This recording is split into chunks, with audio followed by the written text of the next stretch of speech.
ya kita dulu ngerasa kayak cinta itu akan mendominasi segala hal gitu. Ketika hari ini kita bicara cinta, menurutku ada perbedaan yang luar biasa sebelum dan setelah aku menikah. Ternyata receh banget ya aku mikir tentang cinta dulu itu.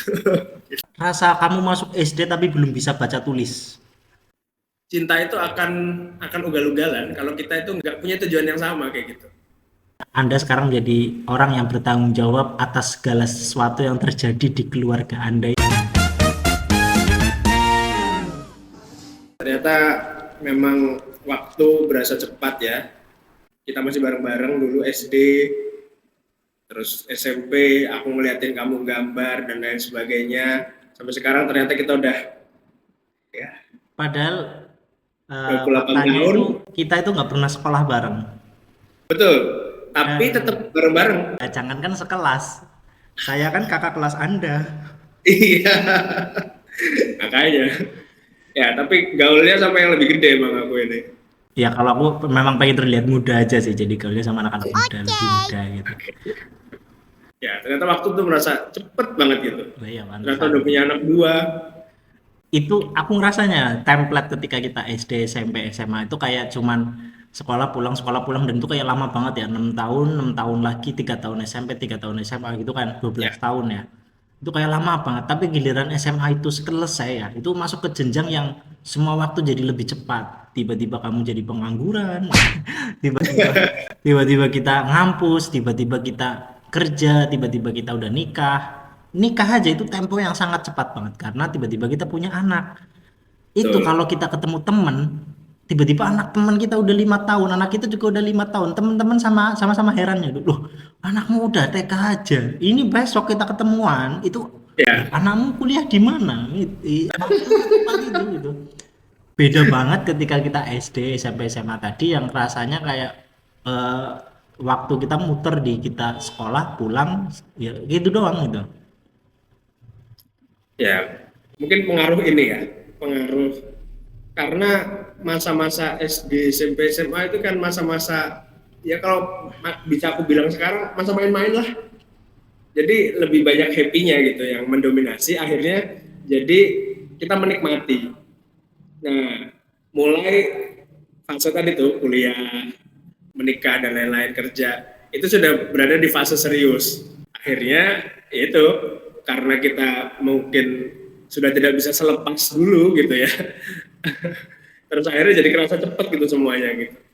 Ya bisa jadi juga karena kita semakin banyak hal yang dipikirkan ketika kita kecil atau SD sampai SMA mungkin tidak banyak hal yang kita pikirkan ya. Ya, Terlepas kita cuma hanya berpikir kita berangkat sekolah, pulang, makan, ngerjain tugas, ya melakukan sesuatu yang kita suka, sesimpel itu dan sesederhana itu. Tapi ketika kita sudah selepas masa anak-anak yang seperti itu, kita mulai banyak pikiran tuh.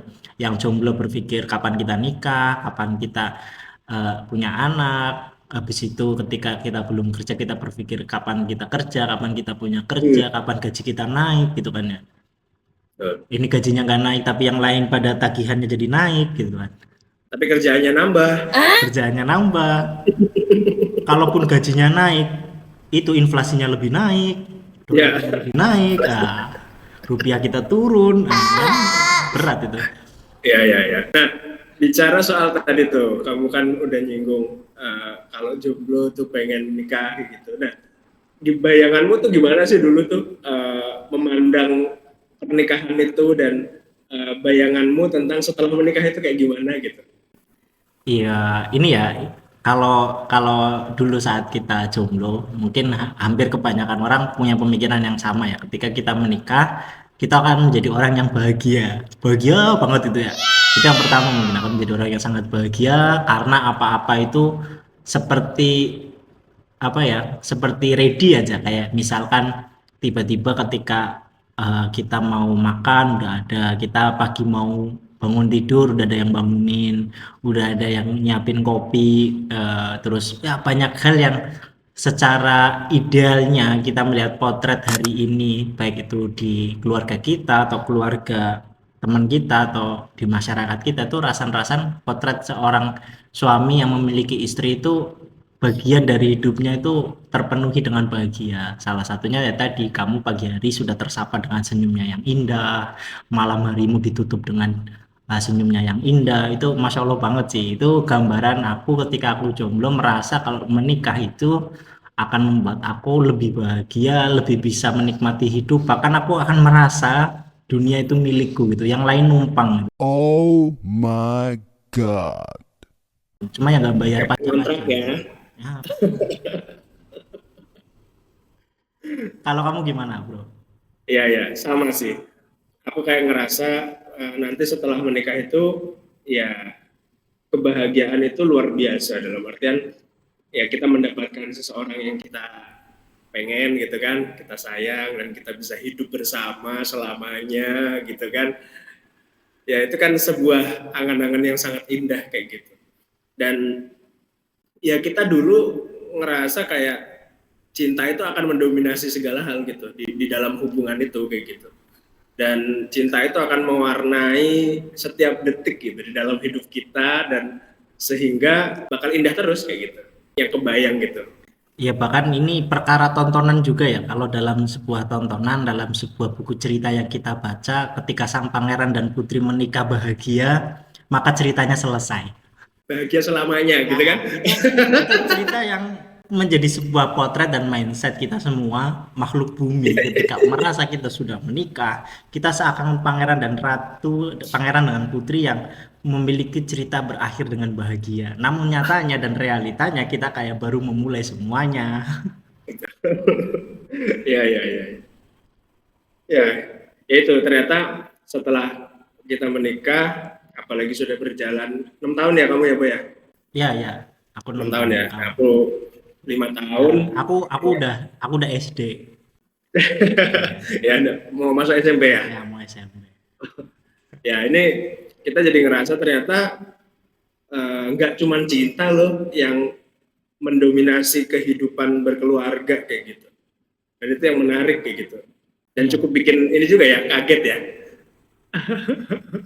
Iya, jadi karena mungkin ekspektasi kita tadi, idealisnya kita tadi, yang mungkin masih bodoh juga ya, masih bodoh dalam Ya, artian memaknai cinta, yang kita tahu dalam cinta itu juga hanya bahagia, dalam cinta itu juga hanya sebuah kesenangan, dan ya. potret cinta yang dilihatkan di perfilman, di tontonan, di media sosial pun seperti itu.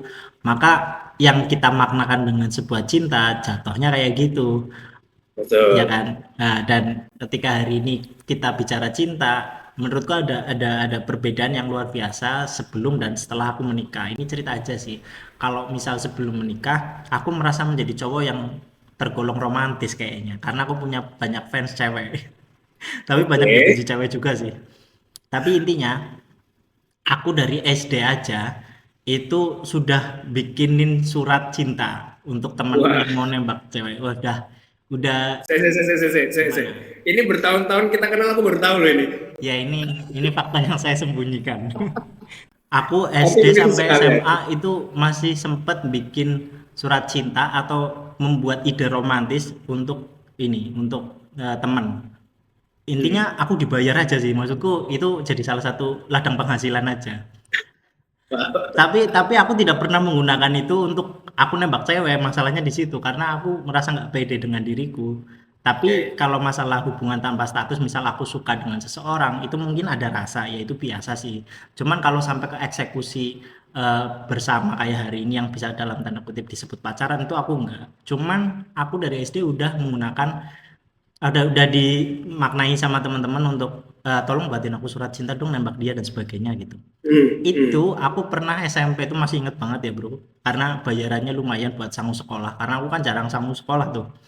Itu aku beli permen karet yang panjang terus isinya kotak, ada beberapa lah ini ya, Ya. setiap kotak ada wadahnya. Itu di wadah, setiap wadah kotak itu aku buka kasih tulisan, buka kasih tulisan, dan itu aku bungkus kembali jadi apa, permen karet yang biasa aja. Dan itu ketika si cowok ngasih ke ceweknya dikiranya memang beneran permen karet biasa.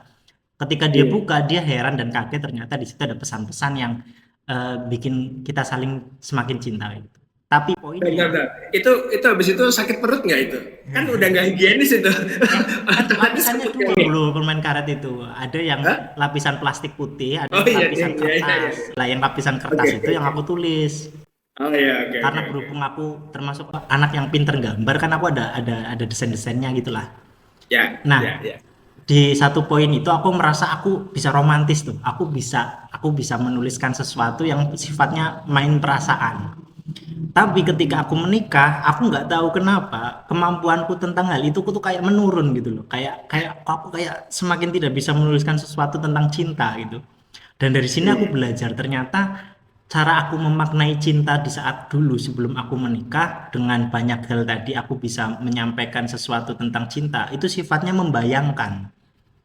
oke. Nah, lah hari ini aku ada di posisi tidak membayangkan lagi. Aku berada di posisi realita. Aku bersama istriku setiap hari, aku menyapanya tiap hari, kita bertemu setiap hari. Dari situ tidak ada yang sifatnya bayangan, tidak ada yang sifatnya imajinasi. Mungkin itu juga menjadi bagian yang menurunkan daya kemampuanku untuk puitis, untuk romantis. Makanya banyak juga kan kalau teman-teman yang sudah menikah habis itu dibilangin tuh sama istrinya, ih kamu mah iya dulu pas belum nikah, wah romantis banget sekarang udah menikah. Ditanya apa jawabnya apa, kadang cuma jawabnya huruf Y doang gitu kan. Lah itu menunjukkan kalau hari ini ketika aku mau romantis, mau menuliskan sesuatu tentang cinta, ternyata itu ada perjuangannya. Beda Ya. makna dengan membayangkan, karena hari ini cintaku memperjuangkan, kalau dulu membayangkan. Makanya kalau hari ini atau teman-teman semua yang di rumah, yang dia bisa romantis setelah menikah, wah itu keren. Artinya dia punya porsi perjuangan dalam cintanya. Nah ini menjadi PR juga sih buat aku untuk menuliskan sesuatu tentang cinta. Gitu sih Ya, ya, Mas, kalau menurut jenengan gimana? ya, ya, ya. Setuju sih. Cinta Jadi, sebelum dan sesudah nih. ya, ya. Jadi eh, definisi tentang cinta itu otomatis berubah setelah menikah itu. Bahwa ya ternyata kalau aku mikir ya, aku flashback ke sebelumnya, ternyata receh banget ya aku mikir tentang cinta dulu itu. Dan bahasa-bahasa cinta itu pun berkembang gitu di otakku gitu. Ternyata nggak semua cinta itu perlu diungkapkan dengan kata-kata. Walaupun aku nggak bilang itu nggak usah gitu, tetap perlu ada porsinya, kita memang harus mengungkapkan itu. Tapi ternyata definisi cinta itu nggak cuma kayak gitu-gitu aja loh, kayak gitu. Bahkan kayak ya kita pusing mikirin mikirin bagaimana keluarga sejahtera itu kan bentuk cinta juga kan, gitu kan.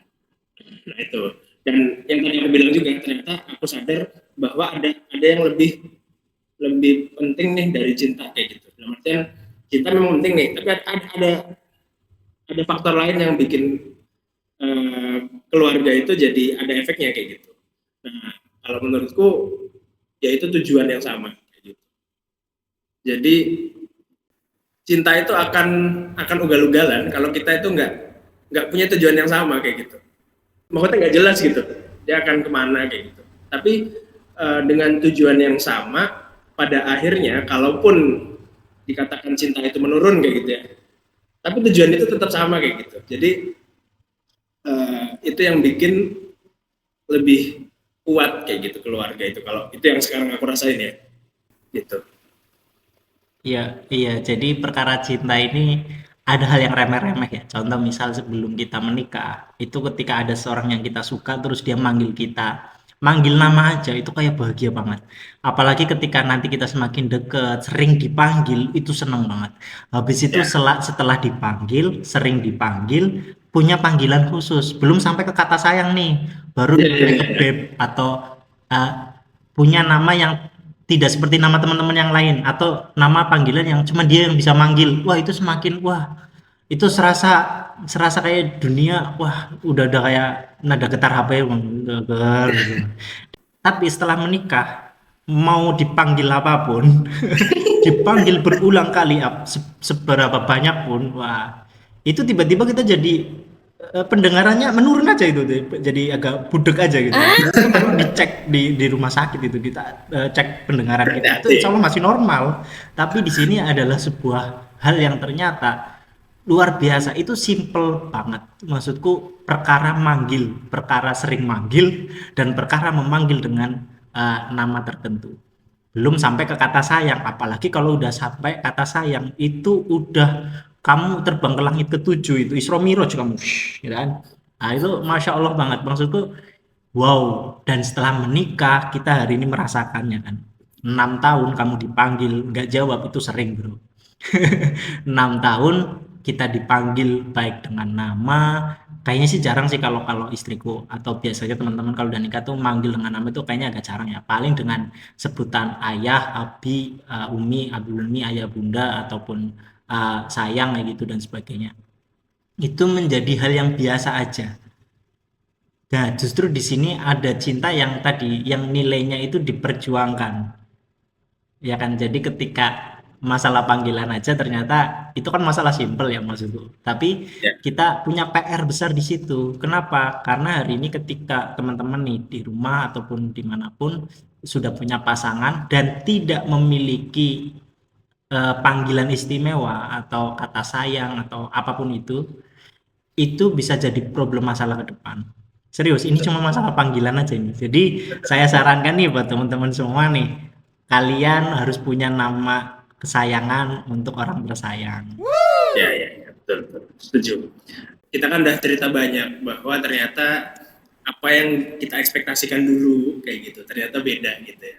Nah, mungkin kalau dari kamu nih, di 2 tahun pertama, 2 tahun pertama pernikahan itu, apa aja yang bikin kamu kaget kayak gitu? Itu 2 tahun pertama ketika aku sekolah, itu TK aku 2 kali bro. Ketika pernikahanku 2 tahun, itu rasa rasa kamu masuk SD tapi belum bisa baca tulis. Hmm, Jadi oke. banyak hal yang wah ternyata ini. Soalnya dulu aku sempat kebalik itu huruf D sama huruf B. Nah, jadi kalau urusan baca-baca itu sempat-sempat kebalik-balik walaupun aku masih ranking 5 besar lah. Cuman di Hmm, situ aku merasa ada hal yang baru gitu, ada hal yang luar biasa. Di satu sisi, aku menikahi istriku karena kita punya tadi visi yang sama, misi yang sama, mimpi yang pendekatannya sama, mimpi yang kita prioritaskan. Maka ketika selepas menikah aku punya cerita yang cukup unik, tidak mungkin semua teman-teman merasakannya. Aku justru ya, ketika menikah di 2 tahun pertamaku aku nggak kerja secara resmi, secara formal di instansi tertentu, hanya sebagai guru honorer di beberapa jam pelajaran, kemudian ngajar eskul, les private, kemudian bikin event untuk anak-anak. Habis itu di satu sisi istriku masih kuliah S2. Jadi kita itu masih rasa pacaran banget di 2 tahun pertama itu. Karena qadarullahnya dan innalillah juga setelah 2 tahun pertama kita rasa pacaran itu, aku kan dapat musibah. Dan itu musibah itu berjalan 4 tahun ini. Aku ya, kecelakaan dan aku recovery sampai sekarang. Tapi intinya di 2 tahun pertama itu kita rasa pacaran banget. Sampai apa-apa itu kemana-mana berdua gitu kan. Dan itu yang tidak bisa dilakukan sebelum menikah tuh, kemana-mana berdua kan. Kalau pacaran kan paling nanggung itu ya kamu kemana-mana berdua itu ketika pacaran doang, ketika keluar dari rumah doang, ketika yo di jam-jam tertentu. Tapi setelah menikah aku merasa aku 24 jam bersama dia. Nah di satu sisi lagi aku saat itu berada di posisi ekonomi yang ya mungkin sampai sekarang juga ekonomiku masih ya kalau dulu lebih parah sih.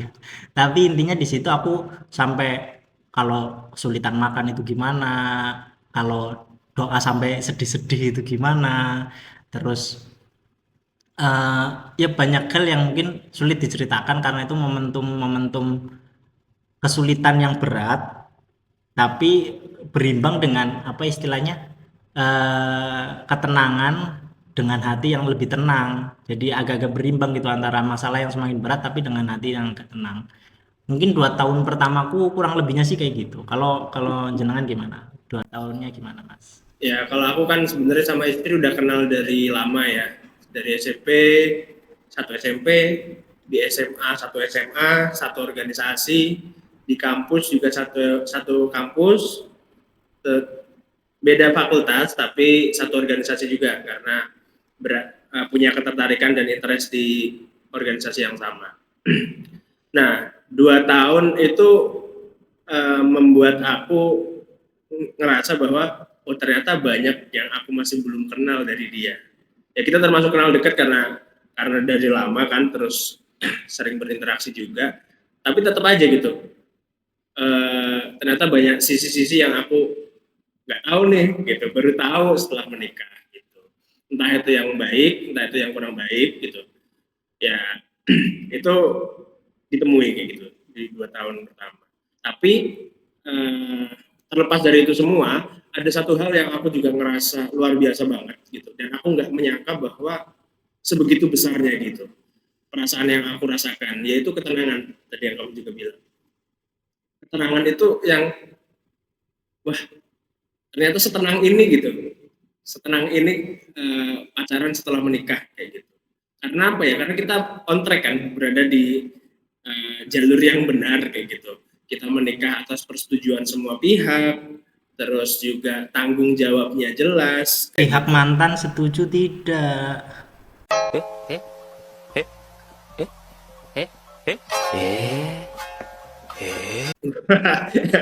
Di dalam agama itu nggak dipersyaratkan, bro. Oh gitu. Ingat ya para mantan-mantan, Anda tidak menjadi bagian dari yang mengesahkan pernikahan. Iya, iya. Jangan mengharap minta izin dulu ya. Nah itu, jadi ketenangan itu yang bikin aku, oh, wow, alhamdulillah kayak gitu. Ya aku kan menikah di umur yang cukup muda ya, di usia-usiaku gitu.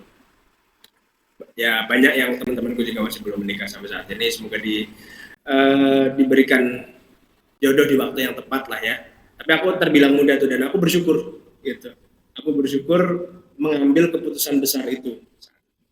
Kalau Dan aku ini satu lagi, aku kayak ngerasa jadi cowok yang sebenarnya itu baru setelah nikah. Oh ternyata jadi laki-laki tuh kayak gini ya, menanggung segala tanggung jawab kayak gitu. Dulu, oh jadi benar kata orang, kalau kita belum jadi laki-laki yang sejati kalau kita belum nikah.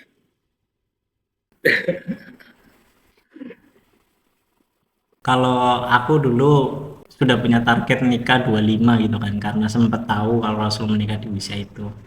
Dan alhamdulillahnya setahun lebih muda, setahun lebih dulu dari target.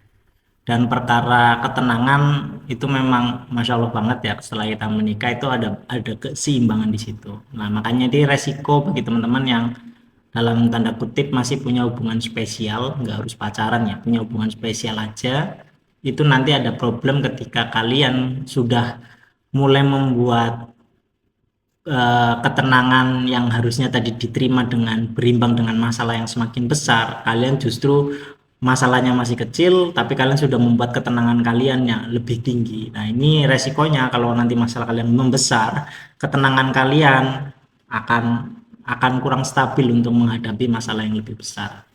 Nah perkara ini ya banyak sih ya, banyak contohnya ketika teman-teman hari ini punya masalah yang kecil tadi yang saya sampaikan itu ya karena teman-teman kalau misal pun masih sekolah ya jelas masalahnya cuman PR, masalahnya cuman pulang makan, ngerjain tugas, tidur. Duit buat PS-an, bro. Ya itu loh, itu cuman kita mah PS-an, sekarang ML. Ya, ya, ya. Sekarang streaming game atau apapun itu, ataupun ngonten lihat TikTok dan sebagainya, live streaming apapun itu, tapi intinya itu masalah perkara yang levelnya ya masih segitu aja. Nah sedangkan ketika kalian menikah tadi juga disampaikan kan, kalau ternyata ketika kita menikah tanggung jawabnya itu banyak banget lah, ini yang akan menyebabkan kita itu berasa semakin menjadi laki-laki tadi.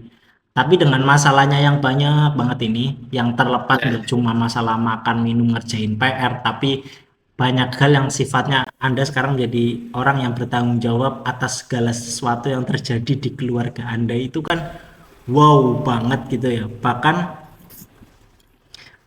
Allah sendiri juga menyampaikan kan betapa luar biasanya amanah ini untuk kita. Bahkan ketika kita menjadi manusia aja, amanah itu ketika dilimpahkan ke alam, misal alam pun akan hancur, gunung akan rusak dan sebagainya. Tapi ketika perkara amanah ini jatuh ke manusia, kita tahu sendiri sekarang kita seperti ini. Kemudian sekarang ditambahi dengan apa sih namanya, dengan posisi kita sebagai seorang kepala rumah tangga, itu jelas tanggung jawab dan amanah yang sangat besar banget sih. Gitu sih untuk perkara amanah. Nah, itu kan otomatis ini ya, tadi kamu bilang ketenangan itu udah tinggi, udah dibikin tinggi nih, masalah belum gitu kan. Nah, setelah menikah nanti ini nggak tumbuh-tumbuh nih, bisa jadi malah turun kan. Karena pas pacaran indah banget, ya kan. Yang tahu indah-indahnya aja ketenangannya turun, masalahnya nambah, seret. Itu kan yang bakal jadi Grafiknya masalah. nggak stabil. Akhirnya itu tuh bisa jadi konflik yang berkepanjangan dan efeknya bisa kemana-mana. Ya otomatis terutama buat laki-laki kan itu bisa bikin cemas kayak gitu kan, kondisinya akan seperti apa. Nah, kamu pernah cemas nggak, bro, tentang masa depan itu? Perkara cemas ini udah terjadi dari kecil sih, mungkin karena faktor permasalahanku kalau di keluarga itu bagian yang berat itu kan perekonomian, bagian yang wajar dan umum sepertinya di masyarakat kita itu masalah ekonomi. Dan itu juga menjadi sebuah kekhawatiran yang memang dari dulu aja gitu. Dan akhirnya bahkan sampai ke momentum aku mau kuliah, kemudian aku punya mimpi yang besar, itu semua ada rasa kecemasannya, ada rasa khawatirnya.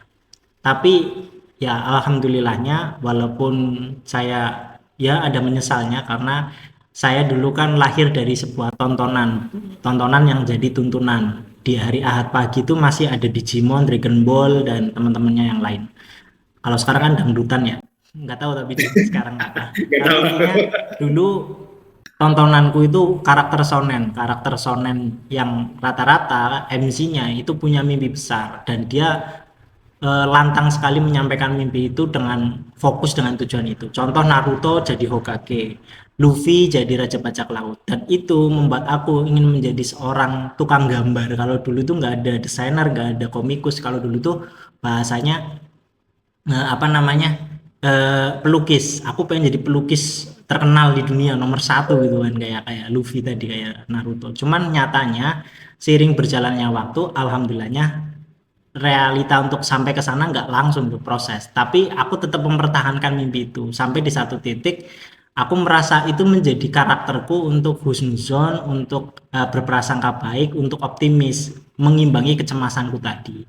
Perkara kecemasan ya jelas sebagai manusia wajar. Di 2 tahun tadi aku menikah, di 4 tahun sampai sekarang, berarti kan aku menikah 6 tahun. 4 tahunnya itu aku kan kecelakaan dan recovery sampai sekarang. Nah, di posisi kecelakaan itu aku operasi aja sampai 4 kali. Aku terus ada pendarahan sampai 4 hari, kemudian ada jahitan di kepala. Intinya termasuk kecelakaan berat, dan saat operasi pun itu kategorinya mempertaruhkan nyawa karena aku masuk ruang ICU sampai berapa hari. Intinya di situ aku ketika kecelakaan dengan badan yang hancur seperti itu, alhamdulillahnya aku masih bisa menenangkan istriku dengan kalimat, insya Allah aku akan sembuh karena aku masih punya banyak PR, karena aku masih belum sampai pada mimpiku. Itu menjadi bagianku untuk optimis, tapi di satu sisi aku juga punya kecemasan. Ya masuk ruang operasi, siapa orang nggak cemas lah, siapa orang nggak khawatir. Artinya aku lebih ada kestabilan sih, dan di satu sisi hadirnya seorang istri itu ya tadi aku merasa hari ini bisa berkarya itu karena waktu dari istriku. Aku merasa hari ini bisa melakukan sesuatu itu karena istriku. Banyak kalau misalkan di zaman dulu, di zaman para sahabat itu ketika mereka mau perang, siapa yang mempersiapkan baju perangnya, siapa yang mempersiapkan kudanya, siapa yang mempersiapkan waktu dan sebagainya, ya jelas seorang istri tadi.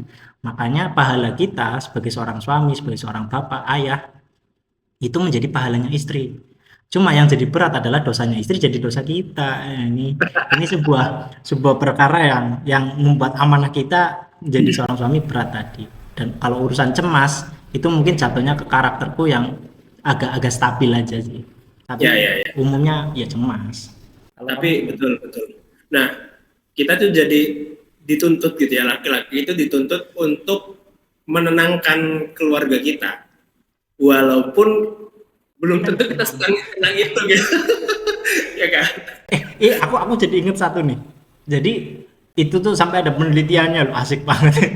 Jadi ternyata ketika mau sekarat itu, mau mati atau dalam kondisi yang sakit parah, seorang laki-laki itu akan terlihat gagah, tenang aja, gitu-gitu ya, kayak aku tadi tuh. Hmm. Tapi ketika kita demam, pusing, waduh, udah kayak akhirat itu, udah, aduh, tolong aku ambilin air Kayaknya hangat, udah tolong dekat tolong gitu ya. pijitin apa, itu udah parah banget itu kayaknya itu.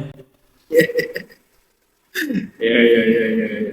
Ya, tapi berarti itu setelah kita jalanin, berarti itu juga salah satu skill yang dibutuhkan juga gitu ya. Maksudnya yang perlu disiapkan dari seorang laki-laki, yaitu untuk tenang gitu. Walaupun aslinya di dalam dirinya itu nggak tenang-tenang amat gitu. Karena gimana ya, cowok itu kan kayak sungkan untuk nge-share masalah kita ke apalagi ke istri kan. Itu kan kayak jadi gimana gitu. Kita lebih senang menceritakan itu nanti kalau udah selesai gitu. Kalau kita udah solve the problem itu, baru kita share gitu. Kalau aku sih gitu biasanya. Iya, jadi kembali ke urusan tenang tadi, kalau memang kita sebagai laki-laki itu harus terlihat tenang, terlihat lebih bisa tenang, tapi fakta realitanya sebenarnya ketenangan kita itu dihasilkan dari istri. Betul, Kita yang terlihat tenang itu faktor karena istri kita. betul. Jadi Setuju. rahasianya justru di istri kita. Makanya banyak, entah ini pepatah atau aku pernah dengar aja, kalau seorang laki-laki yang hebat pasti ada wanita di baliknya menjadi wanita yang sangat hebat. Intinya kehebatannya kita itu jelas karena seorang istri. Makanya sekalipun kita tenang dengan kehebatan kita, kita sampai kepada mimpi kita ada di posisi yang sekarang dengan banyak hal, bahkan rizki kita misal, itu semuanya jelas faktor istri. Kenapa? Ya karena rizkinya istri juga dari kita juga ngalirnya. Allah memberikan rizki istri lewat kita, memberikan rizki keluarga lewat kita. Intinya bukan kita hebat cari rizki, tapi karena istri, karena keluarga, rizki itu juga menjadi lewatnya ke kita. Betul, betul, betul, betul. Ya semua saling berkaitan sebenarnya. Untuk mendapatkan istri yang menenangkan juga itu butuh effort dari suami juga kan. Ya Betul, membuat dia nyaman, membuat betul. mentreatment dia dengan baik, mencukupi Mendidik kebutuhan dengan ada ya baik. kan. Iya, iya. Kalau kita zolim ke dia, Nah, mana mungkin dia bikin kita tenang. betul. Berat itu.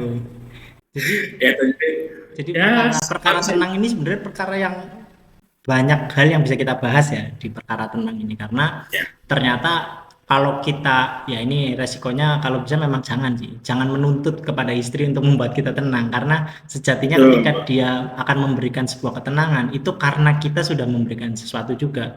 Intinya betul, ada hukum timbal balik lah, ya kan? betul. Kalau kalau kata Newton, tahu Newton ya? Tahu, Iya. tapi nggak kenal. Oh, nggak kenal. Ya sama sih, Iya, aku juga nggak kenal. Sampai aku lupa itu Newton bilang apa gitu. ya kan lupa kan. Oh ya, ini juga mungkin yang berbeda nih Bu. Di 2 tahun pertama aku nikah sama sekarang lah gitu. Kayak kayak intensinya tuh sudah berbeda kayak gitu. Dulu itu di awal-awal ya wajar lah kalau kita pengen ini pengen itu. Tadi tuh memenuhi keinginan-keinginan kita, angan-angan kita sebelum kita nikah kan. Nah sampai sekarang berada di titik ini ya sekarang fokusnya aku udah nggak lagi menerima tapi memberi tadi yang kamu bilang gitu. Gitu. Jadi kalau pasangan itu sudah bisa saling fokusnya itu saling memberi, itu udah enak banget itu buat kita jalan dan menghadapi berbagai gelombang masalah Ya, bakal lebih jadi tangguh. ini jadi problem memang ketika kita saling meminta, saling menuntut, itu nggak akan selesai. Yang ada Betul. hubungan kita yang selesai. Inikah akhir cerita cinta? Jadi Iya, iya, iya. jadi perkara perkara kita berkeluarga, perkara bahkan perkara kita berhubungan sosial, nggak harus dengan istri, itu juga dengan momentum, jangan punya mental untuk meminta, mental untuk apa, tapi lebih lebih memiliki rasa untuk memberikan dulu, karena sejatinya insya Allah itu kan jadi sebuah timbal balik kan. Kalau dalam dunia pertanian kan, ketika kita menanam biji jagung insya Allah tumbuhnya jagung kan ya, kecuali pakai Ya, GMO kan, rekayasa genetika kan. Tumbuh jagung rasa ubi. aku sih pengennya rasa kari ya. Kalau Iya, bisa. betul, itu sebuah inovasi. kayak mie instan ya. Tapi itu Rasanya memang aneh. jadi sebuah fitrah ya. Artinya fitrah alam saja sudah mencontohkan. Kita berbuat baik pada alam, alam akan berbuat baik pada kita. Kita menanam apapun dengan bijinya, misal sumbernya biji apel ya, insya Allah akan tumbuhnya apel. Jadi ini sebuah timbal balik alam yang menjadi pelajaran ke kita kalau ternyata kita pun demikian. Kalau kita mau membuat kehidupan kita baik, maka berbaiklah kepada orang lain, kayak gitu kan. Betul, betul, betul, betul. Berarti ini ya, maksudnya problem yang sering kita temui setelah menikah itu ya salah satunya tadi eh, kita fokusnya meminta atau menuntut, bukan fokus memberi, kayak gitu ya. Bisa. Itu kalau kalau kita tidak dewasa dengan cepat kayak gitu, nah bisa jadi kalah nih hubungannya kayak gitu kan. Terus apa lagi Bu kira-kira yang mungkin ditemui gitu, yang kamu temui problem-problem yang sering banget. Kalau itu nggak bisa diselesaikan, dituntaskan, bisa jadi itu masalahnya panjang dan yaitu berakhir pada prestasi terbesar setan, yaitu menceraikan dua orang yang saling mencintai. Kalau masalah, hampir semua masalah juga mungkin salah satu penyebab terbesarnya adalah masalah komunikasi sih. Oke. Jadi kalau hari ini kita menikah, dari pengalamanku juga, ini komunikasi menjadi faktor yang penting. Kalau aku kan agak beda ya, berbeda daerah sama istri. Ya. Dari segi logat bisa berbeda, dari segi kata ada beberapa juga mungkin yang berbeda, bahkan dari segi bercanda bisa jadi kita berbeda. Bahkan nggak harus berbeda wilayah, berbeda karakter juga kan kalau kita gaya bercandanya berbeda, ya itu juga bisa jadi sebuah masalah. Sedangkan ketika kita berharap punya istri yang beneran sama persis kayak kita 100%, justru di situ tidak akan ada indahnya. Allah sampaikan kan dalam Al-Quran ketika menciptakan manusia pun punya sifat beragam dan kita berpasang-pasangan. Maka hari ini komunikasi ini menjadi sangat penting. Kenapa? Ya jelas karena kita berbeda dengan banyak hal, maka komunikasi ini yang bisa memperindah, mempercantik atau menjelaskan di perbedaan kita itu. Baik dari segi hal-hal yang sangat sederhana. Masalah nada, masalah logat itu kan simple banget itu, tapi itu bisa jadi masalah. Bahkan bahasa daerah pun bisa jadi sebuah masalah ketika teman-teman tidak berkomunikasi dengan baik. Faktor besarnya salah satunya faktor besar faktor kecil yang umum dan menjadi besar biasanya awalnya dari komunikasi gitu sih kalau menurutku. Setuju. Karena gini, aku juga ngerasa semakin kesini gitu ya, kan waktu kita berduaan sama pasangan kita kan semakin berkurang ya, apalagi kalau udah punya anak, kesibukan juga semakin padat kayak gitu. Nah, di momen-momen tertentu kita tetap butuh untuk duduk berdua, kita obrolin segala hal kayak gitu. Yang mungkin kita dulu udah pernah bercita-cita A kayak gitu ya. Ternyata kok dihantam realita, ternyata belum terwujud ini itu. Kadang ini juga setelah menikah itu masalahnya adalah kita lupa gitu dengan apa-apa yang udah kita target. Kita lupa kadang dengan apa-apa yang kita pengen kejar kayak gitu. Ya dengan hantaman realita itu kayak gitu. Ternyata kondisinya A, ternyata ngurus anak tuh luar biasa, ada kerepotan-kerepotan yang tidak kita bayangkan sebelumnya kayak gitu. Nah itu akhirnya kalau tidak dibungkus dengan komunikasi empat mata, nggak coba di refresh lagi dan dikembangkan lagi, ya itu bisa jadi apa tuh keluarga itu akan kebingungan gitu, akan kemana sih kita gitu. Kita akan berlabuh kemana kayak gitu, akan terombang-ambing terus di lautan kayak gitu. Bahkan perkara komunikasi itu jangan sampai cuman kita ngerasanya itu perkara lisan. Karena kalau pernah dengar juga ya, kalau dalam sejarah itu Rasulullah itu berkomunikasi dengan istrinya salah satunya itu dengan parfum. Jadi Rasulullah tahu ketika hari itu dia ada di istri yang keberapa karena dari parfum yang digunakan. Artinya sama, ini ketika kita berkomunikasi dengan istri, jangan hanya berhenti komunikasi itu di lisan. Padahal lisan aja udah jadi PR, maksudnya udah jadi PR. Betul. Kita berat komunikasi dengan lisan gitu, tapi ternyata komunikasi nggak hanya sampai di lisan, bisa jadi dengan pakaian kita. Ya kan, pakaian kita ketika bersama istri itu ada pakaian-pakaian yang khusus, yang lebih lebih private, atau enggak ada pakaian yang couple. Itu kan Ya. sebuah bentuk komunikasi.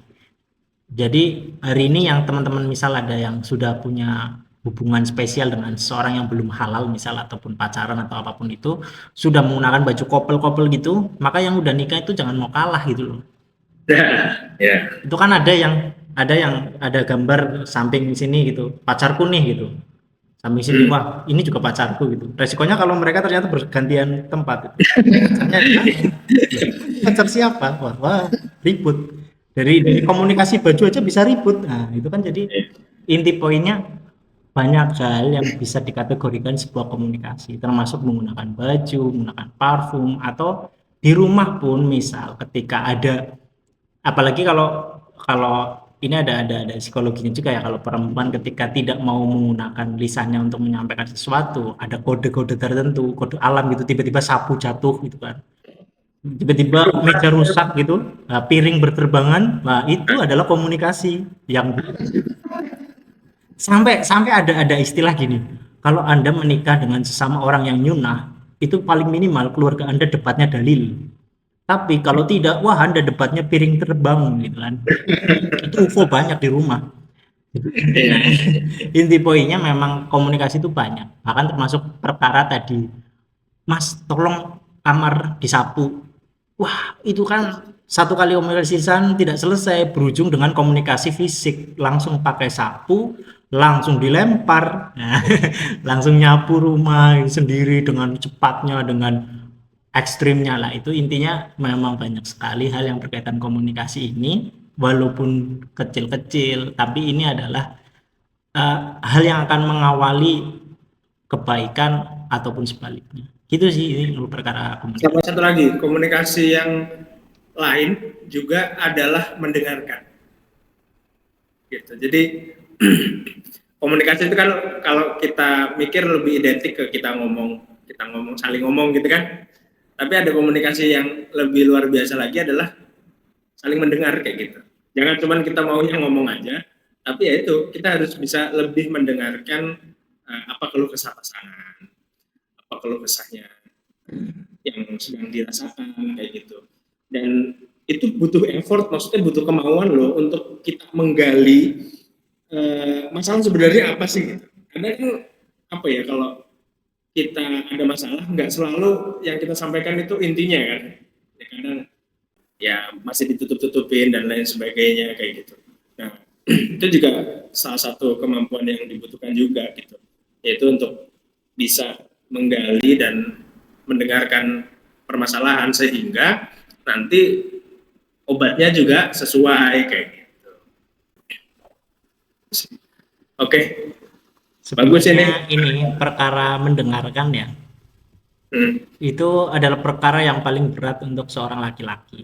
Karena terbukti orang yang bisa mendengarkan istrinya, itu istrinya lebih dari satu. Jadi kalau kita istrinya belum lebih dari satu, itu kita belum bisa mendengarkan. Karena itu adalah rahasia bagaimana Rasulullah punya banyak istri. Terlepas dari itu, artinya mendengarkan ini adalah hal yang sangat luar biasa. Karena sejatinya ketika kita mendengarkan, itu adalah hal yang sangat berat bagi seorang laki-laki.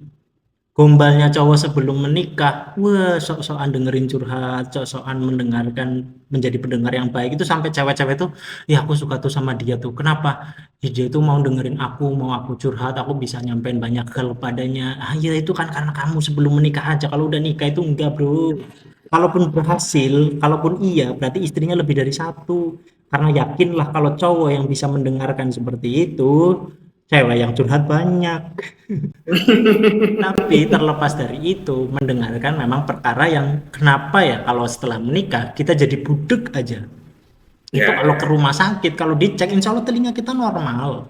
Cuma nggak tahu kenapa ceritanya kalau kita jatuhnya jadi seorang ayah, seorang suami, seorang bapak di rumah, itu tiba-tiba pendengaran kita terganggu.